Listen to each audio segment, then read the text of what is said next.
ಕಸ್ತೂರಿ ರಂಗನ್ ವರದಿ ಸಂಬಂಧ ಕೇಂದ್ರ ಸರ್ಕಾರ 7ನೇ ಕರಡು ಅಧಿಸೂಚನೆಯನ್ನು ಅಧಿಕೃತವಾಗಿ ಹೊರಡಿಸಿದ್ದು, ಪ್ರತಿ ಗ್ರಾಮಗಳಲ್ಲಿ ಗ್ರಾಮಸಭೆ ನಡೆಸಿ ಆಕ್ಷೇಪಣೆ ಸಲ್ಲಿಸಬೇಕೆಂದು ರೈತ ಹೋರಾಟ ಸಮಿತಿ ಅಧ್ಯಕ್ಷ ಕೆಬಿ ಸುರೇಶ್ ಮನವಿ ಮಾಡಿದ್ದಾರೆ. ಕೊಡಗು ಹೆಚ್ಚು ಅರಣ್ಯ ಪ್ರದೇಶವನ್ನು ಹೊಂದಿದ್ದು ಪುಟ್ಟ ಜಿಲ್ಲೆಯಾಗಿದ್ದು, ಸೂಕ್ಷ್ಮ ಪರಿಸರ ವಲಯಕ್ಕೆ ಸಂಬಂಧಪಟ್ಟಂತೆ ಕಸ್ತೂರಿ ರಂಗನ್ ವರದಿ ಅನುಷ್ಠಾನಗೊಂಡರೆ ಕೊಡಗಿನ ಬಹುತೇಕ ಗ್ರಾಮಗಳು ಮೀಸಲು ಅರಣ್ಯಗಳಾಗಿ ಪರಿವರ್ತನೆಯಾಗಿ ಜಿಲ್ಲೆಯ ಮೂಲ ನಿವಾಸಿಗಳು ಪ್ರಾಣಿಗಳಂತೆ ಬದುಕಬೇಕೆಂದು ಗುರುವಾರ ಸುದ್ದಿಗೋಷ್ಠಿಯಲ್ಲಿ ಹೇಳಿದರು. ಪಂಚಾಯಿತಿ ಪಿಡಿಒಗಳು ಗ್ರಾಮ ಸಭೆಗಳನ್ನು ಕರೆದು ಗ್ರಾಮಸ್ಥರ ಆಕ್ಷೇಪಣೆಗಳನ್ನು ಸಂಬಂಧಪಟ್ಟ ಅಧಿಕಾರಿಗಳಿಗೆ ಸಲ್ಲಿಸಬೇಕು. ಈ ಬಗ್ಗೆ ಶಾಸಕರು ಜಿಲ್ಲಾಡಳಿತಕ್ಕೆ ಸೂಚನೆ ನೀಡಬೇಕೆಂದರು. ಕೇಂದ್ರ ಸರ್ಕಾರ ಪ್ರಕಟಿಸಿರುವ ಹೊಸ ಕರಡು ಸೂಚನೆಯಲ್ಲಿ ಕೊಡಗು ಜಿಲ್ಲೆಯ 53 ಗ್ರಾಮಗಳು ಸೇರಿವೆ. ಪ್ರತಿ ಮೀಸಲು ಅರಣ್ಯದ 1 ಕಿಲೋಮೀಟರ್ ವ್ಯಾಪ್ತಿಯಲ್ಲಿ ಸೂಕ್ಷ್ಮ ಪರಿಸರ ವಲಯ ಇರಲಿದ್ದು, ಜಿಲ್ಲೆಯ ಬಹುತೇಕ ಗ್ರಾಮಗಳು ವ್ಯಾಪ್ತಿಗೆ ಸೇರಲಿವೆ. ಇವತ್ತು ಕೊಡಗಿನ ಜನರು ಆಕ್ಷೇಪಣೆ ಸಲ್ಲಿಸದಿದ್ದರೆ ಮುಂದೆ ದೊಡ್ಡ ಸಮಸ್ಯೆಯನ್ನು ಎದುರಿಸಬೇಕಾಗುತ್ತೆ ಅಂತ ಎಚ್ಚರಿಕೆ ನೀಡಿದರು. ಒಂದು ಅಹಿತಕರ ಘಟನೆ ನಡೆಯಿತು. ಎಲ್ಲರಿಗೂ ಗೊತ್ತಿದೆ. ಅರಣ್ಯ ಅಧಿಕಾರಿಗಳು ಎಲ್ಲಿ ಖಾಲಿ ಜಾಗ ಇದೆ ಅಲ್ಲಿ ಬಂದು ಗಿಡ ನೋಡೋ ಕಾರ್ಯಕ್ರಮ ಮಾಡ್ತಾ ಇದ್ದಾರೆ. ಆದರೆ ಅಲ್ಲಿ ನೋಡ್ತಾ ಇರುವಂಥ ಜಾಗ ನಮ್ಮ ರೈತರದು. ಸಾಧಾರಣ 2 ವರ್ಷಗಳಿಂದ ಹೋರಾಟ ಮಾಡಿ ಅವರಿಗೆ ಮನವರಿಕೆ ಮಾಡಿದ್ದೀವಿ, ಫಾರೆಸ್ಟ್ ಡಿಪಾರ್ಟ್ಮೆಂಟ್ ಅವರಿಗೆ. ದಯವಿಟ್ಟು ಸುಮ್ಮನೆ ಖಾಲಿ ಜಾಗದಲ್ಲಿ ಗಿಡ ನೋಡೋದಾಗಲಿ ಅಥವಾ ರೈತರಿಗೆ ತೊಂದರೆ ಕೊಡಬೇಡಿ ಅಂತೇಳಿ. ಆದರೆ ಇವರು ಇನ್ನೂ ರೈತರಿಗೆ ತೊಂದರೆ ಕೊಡೋದನ್ನ ಗೊತ್ತಿಲ್ಲ. ನಾನು ಅರಣ್ಯಾಧಿಕಾರಿಗೆ ಹೇಳೋದು, ನೀವು ದಯವಿಟ್ಟು ಎಲ್ಲಿ ಖಾಲಿ ಜಾಗ ಉಂಟು ಅಂತೇಳಿ ನೀವು ಗಿಡ ಹಾಕಕ್ಕೆ ಬರಬೇಡಿ. ನಿಮ್ಮ ಫಾರೆಸ್ಟ್ ಏನಿದೆ ಆ ಫಾರೆಸ್ಟ್ ಒಳಗೆ ನೀವು ಗಿಡಗಳನ್ನು ನೋಡಿ. ಏನು ಸರ್ಕಾರ ಆದೇಶ ಮಾಡಿದೆ CNG ಮರುಪರಿಶೀಲನೆ ಮಾಡಲಿಕ್ಕೆ, ಅದೀಗ ಮರುಪರಿಶೀಲನೆ ಆಯಿತು ಉಂಟು. ಅದು ಇನ್ನು ಮುಂದಿನ ದಿನಗಳಲ್ಲಿ ಸರ್ಕಾರಕ್ಕೆ ತಲುಪ್ತದೆ. ಸರ್ಕಾರಕ್ಕೆ ತಲುಪಿದ ಮೇಲೆ ಏನು ಒಂದು ಆದೇಶ ಬರ್ತದೆ ನೋಡುವ. ಆದೇಶ ಬಂದ ಮೇಲೆ ಅವ್ರ ಜಾಗ ಅವರೇ ನೋಡಲಿ, ಇಲ್ಲ ನಮ್ದಾದರೆ ನಾವು ಅದಕ್ಕೆ ವಾರಸ್ದಾರಾಗ್ತೀವಿ. ಹಾಗಾಗಿ ಯಾವುದೇ ಒಂದು ಖಾಲಿ ಜಾಗದಲ್ಲಿ ಅವ್ರ ಗಿಡವನ್ನು ನೋಡಬಾರ್ದು. ಆದರೆ ಗಿಡ ನೋಡಬಾರ್ದು ಅಂತಲ್ಲ, ಅವ್ರ ಜಾಗದಲ್ಲಿ ಅವರು ಗಿಡವನ್ನು ನೋಡೋದು ಸುಪ್ರೀಂ ಕೋರ್ಟಿಂದ ಕೇಂದ್ರ ಸರ್ಕಾರಕ್ಕೆ ಆದೇಶ ಮಾಡಿದ್ದಾರೆ. ಏನು ಕಸ್ತೂರಿ ರಂಗನ್ ವರದಿ ಎಕೋ ಸೆನ್ಸಿಟಿವ್, ಇದಕ್ಕೆ ಏರ್ ಡಿಸ್ಟೆನ್ಸಲ್ಲಿ 1 ಕಿಲೋಮೀಟರ್ ಅಂತ ಹೇಳಿದರೆ ಸಾಧಾರಣ ನಮ್ಮ ಕೊಡುಗೆ ಇರೋದಿಲ್ಲ. ಕೊಡಗು ಅತಿ ಸಣ್ಣ ಜಿಲ್ಲೆ ಆದ್ರಿಂದ ತುಂಬ ಅರಣ್ಯವನ್ನು ಹೊಂದ್ಕೊಂಡಿದೆ. ಆ ಅರಣ್ಯ ಅಂತ ಸುಪ್ರೀಂ ಕೋರ್ಟ್ ಕಸ್ತೂರಿ ರಂಗನ್ ವರದಿ ಆದೇಶ ಆದರೆ ನಮ್ಮ ಕೊಡುಗೆ ಇರೋದಿಲ್ಲ.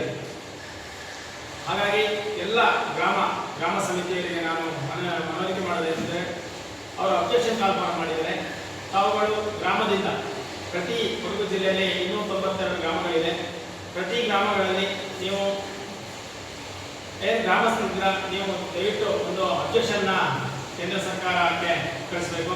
ಅಲ್ಲಿ ಕಳಿಸಿದ್ರೆ ಅವರು ಆ ಒಂದು ನಿಮ್ದು ಏನು ಅಬ್ಜೆಕ್ಷನ್ ಇದೆ ಅದನ್ನು ಸುಪ್ರೀಂ ಕೋರ್ಟಿಗೆ ಸಲ್ಲಿಸ್ತಾರೆ. ಯಾಕೆಂದರೆ ಸುಮಾರು ವರ್ಷಗಳಿಂದ ಈ ಕಸ್ತೂರಿ ರಂಗನ್ ವರದಿಯಿಂದ ತುಂಬ ಜನ ನಿರ್ಲಕ್ಷ್ಯ ಮಾಡ್ಕೊಂಡು ಬಂದಿದ್ದಾರೆ. ಸರ್ಕಾರಗಳಾಗಿರ್ಬೋದು, ಸರಿಯಾದ ಒಂದು ಅವರು ನಮ್ಮ ಪ್ರತಿನಿಧಿಗಳಾಗಿರ್ಬೋದು ನಮ್ಮ ಗಮನ ಸೆಳೆಯಬೇಕಿತ್ತು. ಆದರೆ ಅವರು ಗಮನ ಸೆಳೆದರೆ ಇವತ್ತು ನಮ್ಮ ರೈತರಿಗೆ ಕುತ್ತಿಗೆಗೆ ಹಗ್ಗ ಬಂದಂಗಾಗಿದೆ. ಹಾಗಾಗಿ ಮತ್ತೆ ಪಂಚಾಯಿತಿಗಳಲ್ಲಷ್ಟೇ ಏನು ಈಗ ಸಾಮಾನ್ಯ ಸಭೆನ ಕರೀಬೋದು. ಆ ಸಾಮಾನ್ಯ ಸಭೆನ ಪಂಚಾಯಿತಿಗಳಲ್ಲಿ ಕರೆದು ಎಲ್ಲ ಪಂಚಾಯಿತಿಯಲ್ಲಿ ಎಷ್ಟು ಪಂಚಾಯಿತಿ ಇದೆ ನಮ್ಮ ಕೊಡಗು ಜಿಲ್ಲೆಯಲ್ಲಿ ಎಲ್ಲ ಪಂಚಾಯಿತಿಗಳು ಸಹ ಅರಣ್ಯ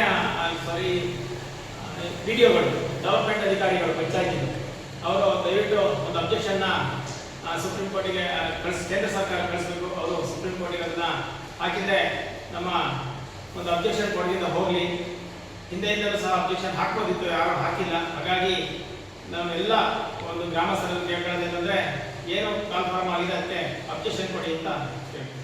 ರೈತ ಸಂಘದ ತಾಲೂಕು ಅಧ್ಯಕ್ಷ KM ದಿನೇಶ್ ಮಾತನಾಡಿ, 3 ರಾಜಕೀಯ ಪಕ್ಷಗಳ ನಾಯಕರು ರೈತರ ಹೋರಾಟದಲ್ಲಿ ಪಾಲ್ಗೊಳ್ಳಬೇಕು. ಪ್ರತಿ ಗ್ರಾಮಗಳಿಗೆ ತೆರಳಿ ವರದಿ ಅನುಷ್ಠಾನಕ್ಕೆ ಆಕ್ಷೇಪಣೆ ಸಲ್ಲಿಸುವುದಕ್ಕೆ ವ್ಯವಸ್ಥೆ ಮಾಡಬೇಕೆಂದು ಒತ್ತಾಯಿಸಿದರು. ಕೇವಲ ಚುನಾವಣೆಗಾಗಿ ಗ್ರಾಮಗಳಿಗೆ ಸುತ್ತಿದ್ರೆ ಸಾಲದು. ರೈತರನ್ನ ಗಂಡಾಂತರದಿಂದ ಪಾರು ಮಾಡಲು ತಮ್ಮ ಸಮಯವನ್ನು ಮೀಸಲಿಡಬೇಕು. ಮತ ಹಾಕಿದವರ ಋಣವನ್ನು ತೀರಿಸುವ ಜವಾಬ್ದಾರಿ ಜನಪ್ರತಿನಿಧಿಗಳ ಮೇಲಿದೆ.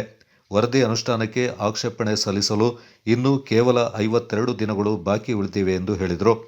ಸಿ ಆ್ಯಂಡ್ ಡಿ ಜಾಗದ ಸಮಸ್ಯೆಯಿಂದ ಈ ಹಿಂದೆ ಗ್ರಾಮೀಣ ಜನರು ನಿರ್ಲಕ್ಷ್ಯ ಮಾಡಿದ ಪರಿಣಾಮ ಇವತ್ತು ರೈತರು ಆಸ್ತಿ ಕಳೆದುಕೊಳ್ಳುವ ಸಂಕಷ್ಟದಲ್ಲಿದ್ದಾರೆ. ಕಸ್ತೂರಿ ರಂಗನ್ ವರದಿ ಅನುಷ್ಠಾನವಾದರೆ ಸರ್ವಸ್ವವನ್ನೇ ಕಳೆದುಕೊಳ್ಳಬೇಕಾಗುತ್ತೆ ಅಂತ ಎಚ್ಚರಿಕೆ ನೀಡಿದರು. ಇಲ್ಲ ಓಡಾಡ್ತಾರೆ, ಆದ್ರೆ ಇಲ್ಲಿ ಯಾರು ಗಮನಿಸಲಿದ್ದು ರೈತರಿಗೆ ಹೋರಾಟ ಸಮಿತಿಗೆ ಮಾತ್ರ ಸಂಬಂಧಪಟ್ಟಿದ್ದಲ್ಲ, ಪ್ರತಿಯೊಬ್ಬರಿಗೂ ರೈತರಿಗೂ ನಮ್ಮ ಎಲ್ಲ ಊರಿಗೆ ನಮ್ಮ ಒಳಗಿನ ಪ್ರಶ್ನೆ. ರಾಜಕೀಯದವರು ಇದಕ್ಕೆ ಆಸಕ್ತಿದಾರರು ಹೋರಾಟ ಮಾಡಬೇಕು. ಅವರು ಏನು ವಿಶೇಷ ಗ್ರಾಮ ಸಭೆ ಕರೆಯಕ್ಕೆ ಅವರು ಪ್ರಯತ್ನ ಮಾಡಬೇಕು. 3 ಪಕ್ಷಗಳವರೇ ಚುನಾವಣೆ ಬಂದಕ್ಕೆ ಇವರೆಲ್ಲ ಮುಂದೆ ಓಡ್ತಾರೆ ಅಧಿಕಾರಕ್ಕಾಗಿ. ನೋಡಿ ಈಗ ಯಾರು ಕಿವಿನೇ ಕೇಳ್ತಾ ಇಲ್ಲ, ಅವರಿಗೆ ಕೂಡ್ರಾಗ್ಬಿಟ್ರೆ ಕಣ್ಣು ಕಾಣಿಸ್ತಾ ಇಲ್ಲ. ಈಗಾಗಲೇ ಸುಪ್ರೀಂ ಕೋರ್ಟ್ ಕೇಂದ್ರ ಸರ್ಕಾರಕ್ಕೆ ಆದೇಶ ಮಾಡಿದೆ, 60 ದಿವಸಗಳಿಗೆ ನಾವೇನು ನಮ್ಮ ಅಬ್ಜೆಕ್ಷನ್ ನಾವು ಕೊಡ್ಬೇಕೀಗ. ಕೊಡ್ಲಿಲ್ಲ ಅಂದ್ರೆ ಏನು ಸಿಎಂಡಿ ಹೆಂಗಾಯ್ತು ಅದೇ ತರ ಇರುವಾಗುತ್ತಷ್ಟೇ. ಯಾರು ಅಬ್ಜೆಕ್ಷನ್ ಮಾಡಿಲ್ಲ ಅಂದ್ರೆ ಎಲ್ಲರೂ ಒಪ್ಪಿಗೆ ಐತೆ ಅಂತ ಕೂಡಲೇ ರಾಜಕೀಯದವರು ಇದಕ್ಕೆ ಅವರು ಕೂಡಲೇ ಇದಕ್ಕೆ ಕಾರ್ಯಕ್ರಮ ಎಲ್ಲ ರಾಜಕೀಯ ಪಕ್ಷಕ್ಕೂ ಸಂಬಂಧಪಟ್ಟಿದೆ, ಬರೀ ರೈತರು ನಮಗೆ ಮಾತ್ರ ಅಲ್ಲ. ಮತ್ತೆ ವಿಶೇಷ ಗ್ರಾಮ ಸಭೆ ಕರೆಯಬೇಕು. ಈಗ ಗ್ರಾಮ ಸಭೆ ಕರೆಯಕ್ಕೆ ಬೋರ್ಡ್ ಇಲ್ಲ, ಆಡಳಿತ ಇಲ್ಲ. ಯಾಕಂದ್ರೆ ಅವರೀಗ PDO ಮತ್ತೆ ಸೆಕ್ರೆಟರಿ ಅವರಿಗೆ ಪವರ್ ಇರೋದು. ಆದ್ರಿಂದ ನಾವು ಮೊನ್ನೆ ಹತ್ರ ಮಾತಾಡಿದ್ವಿ, ಚಿಕ್ಕ ಹತ್ರ. ಅವರು ನೀವು ಒಳ್ಳೆ ಮಾಡ್ತಿರೋ ಉದ್ದೇಶ ಒಳ್ಳೇದು, ಬಟ್ ಇದ್ರು ಈ ವಿಶೇಷ ಗ್ರಾಮ ಸಭೆ ಕರೆಯೋದಕ್ಕೆ ನನಗಿಲ್ಲ. ಮಡಿಕೇರಿಯಿಂದ ನೀವೊಂದು ನಮ್ಮ ಜಿಲ್ಲಾ ಇವರಿಂದ ಒಂದು ಮಾಡಿಸಿ ನನಗೆ ಆದೇಶ ಮಾಡಿಸಿ ನಾನು ಕರೀತೀನಿ. ಒಳ್ಳೆ ಕಾನ್ಸೆಪ್ಟ್ ಅಂತ ಹೇಳಿದ್ರು, ಅವ್ರಿಗೆ ತುಂಬಾ ಇದಾಗಿದೆ ನೀವು ಈ ತರ ಮಾಡ್ತಿರೋ ಒಳ್ಳೆ ಕೆಲಸ ಅಂತ. ಆದ್ರಿಂದ ಈಗ ನಾಳೆ ನಾವು ಮಡಿಕೇರಿಗೆ ಹೋದ್ರೆ ಅಲ್ಲೇ. ಗೋಷ್ಠಿಯಲ್ಲಿ ಜೆಡಿಎಸ್ ತಾಲೂಕು ಅಧ್ಯಕ್ಷ CS ನಾಗರಾಜ್, ಹೋರಾಟ ಸಮಿತಿಯ ಪ್ರಮುಖ ಮಣಿ ಕುಶಾಲಪ್ಪ ಪಾಲ್ಗೊಂಡಿದ್ದರು.